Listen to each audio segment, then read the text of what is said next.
Good afternoon, I'm with Sharon, a lovely lady who I did some readings for. Recently I came to a person's home and I gave her a reading, and someone very close during the reading made himself known. A number of people did, but one in particular that she wanted to hear about. And during the reading he provided information that only she knew about. But rather than me tell you what this information was, I'd rather pass it over now to Sharon for her to be able to remember what she can about the reading on that day. You did tell me that there was somebody that I was thinking about morning, noon and night.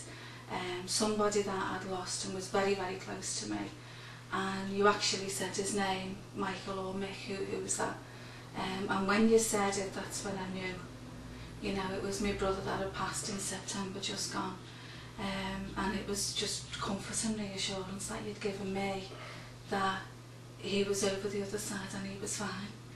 That's, I mean, one of the things Sharon said to me just a moment or two ago, and people have ideas what it's like in the spirit world. Are they alone? Is somebody with them? Are they free from pain? And you said that to me, didn't you? Yeah, I just needed to know that you hear these things that the spirit is lost, you know, and it hasn't actually reached where it's supposed to be. And that's what my fear was, that he was lost, he wasn't with me now. But you proved to me that he was there and he was fine. And, you know, it's peace of mind for me. And that's all I really wanted from you, and you gave that to me on the day. This is one of the things I like to try and get across through these recordings, that the feeling, the emotion to the person who has been grieving is considerable. And sometimes just a message, such as the one that Sharon received at that time, can bring peace of mind. It'll make you feel a lot better about life and yourself. I was happy. Once I'd had that reading, I changed completely. Even my boyfriend said it was the best money he'd ever spent to change me, for me to go from being really down to happy and reassured that Michael was fine. There we are. But there were other things that were mentioned in the reading. When I'm doing stage work, it's not unusual for me to get a full name or roads. And I remember in your reading you got a road, didn't you? I mentioned Shield Road, which is some way away from here. It is, yeah. And Shield Road to you is? Is where my brother used to live. Not the one that's passed, my brother who's alive now, that's where he used to live. That's right. He lived in a flat on Shield Road.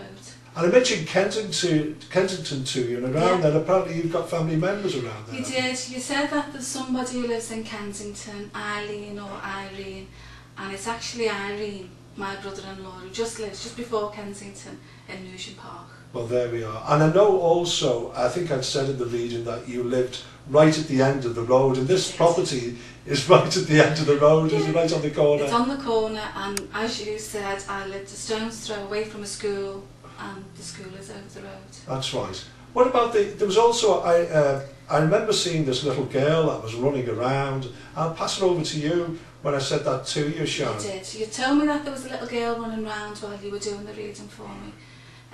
You said she's just playing, and you come up with the name of Annie or Anne. And my mum's sister, Annie, died when she was 5 of meningitis. And that's what I've linked that to, because I don't know anybody else so young who's passed. And again, I must get that across to the viewers of this recording, that they have to show themselves to the medium at the age when they pass. Clearly they're much older than that now, but if they showed their true age in spirit years, we'd never know who it was. So, and even this little thing about the redundancy, do you remember that, Sharon? Yeah, you asked me, you said that there was somebody in my family who worked in a food factory, and that was my brother, Daniel. And you also said, I told you he'd worked in sales, and you said yes, he's just been made redundant, and he was made redundant 2 days before I had my reading. Well, there we are, and that was further confirmation. Yeah. But it's surprising the sort of things that do come through in readings. I said to you about you should get a banister on the stairs, didn't I? You did, and I am going to do it because I took the banister down a couple of years ago, and about 2 weeks ago I fell down the stairs. Now I must say, at this point, the spirit world very rarely give what we know as bad news. They give little cautions, little reminders, and you weren't seriously injured or anything. No, it was fine. I just stumbled down about 5 stairs, that's all. That's right. Lesson. That's right. And they also mentioned your mum, didn't they, during the reading as well? Yeah. You mentioned about my mum, she gets pain in her stomach and she suffers from ulcers, which she does. Yes. You told me that she's a very private person and she doesn't like to let others know when she's not well and things like that. Can be quite stubborn when it comes to her own health. And yes, she does. She suffers terribly with ulcers. Now, I have to again say once more that a medium's not a doctor. Mediums do not diagnose, but sometimes they put little bits of information in about individuals close to you.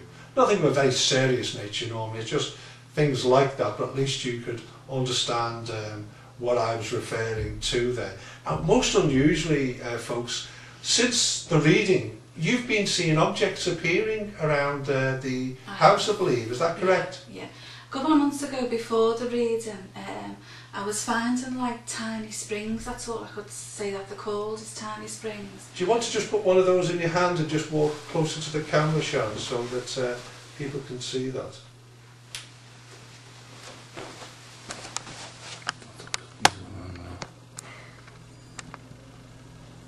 Just take a moment or two. Okay, right, go to sit back. We call those apports. The spirit world can transport an object from one place to another to try and demonstrate and prove that they exist, and it's like paranormal phenomena. I always advise when anything like this happens to exclude all rational explanations first, because sometimes it can have an ordinary day reason for them appearing. But on this particular occasion, there's been no one's placed them there, they've just started appearing. Yeah. A couple of months before the reading, I was finding them on the window ledge in the bathroom, on the floor, in the hall, in the kitchen, in the bedroom, and then they stopped. And after the reading, they've all started to appear again now in the kitchen, even things in the kitchen like behind the bread bin and things like that where you wouldn't, nothing has dropped behind there. That's right. They've been on the living room floor, they've been on the kitchen table, in the hallway again, and I've just got no explanation at all as to what they are or where they come from. So there again, I would say that's the spirit world's way of getting your attention. And it's quite a feat to transport an object, but because they're little small objects, as you could see a moment or two ago, it's easier for them to do that. We'll close up shortly, but I remember also seeing this vision of you stroking your nan's face when she was lying there after she'd passed away. And you remember that specifically, don't you? I do remember that. My boyfriend Terry was with me at the time, and you actually told me that I was saying to him, look at my nan's skin, because she had lovely skin. She was 93 when she died, and you actually told me that my nan was standing by my side also, looking in as well. Which again, you know, it gave me such comfort to know that she was standing by me at the time. That's right, so she'd be released from the physical body and she was standing there. Now, all of these things, ladies and gentlemen, are there to try and get across that very important and comforting message. Your loved ones haven't gone. They've just gone from their physical body, but visit you on a regular basis and can make themselves known in a variety of ways and pass information through the medium, just like mentioning your husband, who's a driving instructor but used to be the taxi driver. That's right, all of these things are just evidence, proof, and I know and understand there's sceptical people out there. There always will be, but mediums are trying to do a lot of good, and I would like to thank Sharon for allowing me to come round today and allow me into your life, and it's been so meaningful to me as a medium to bring you and your family comfort. Thanks so much, Sharon. Thank you.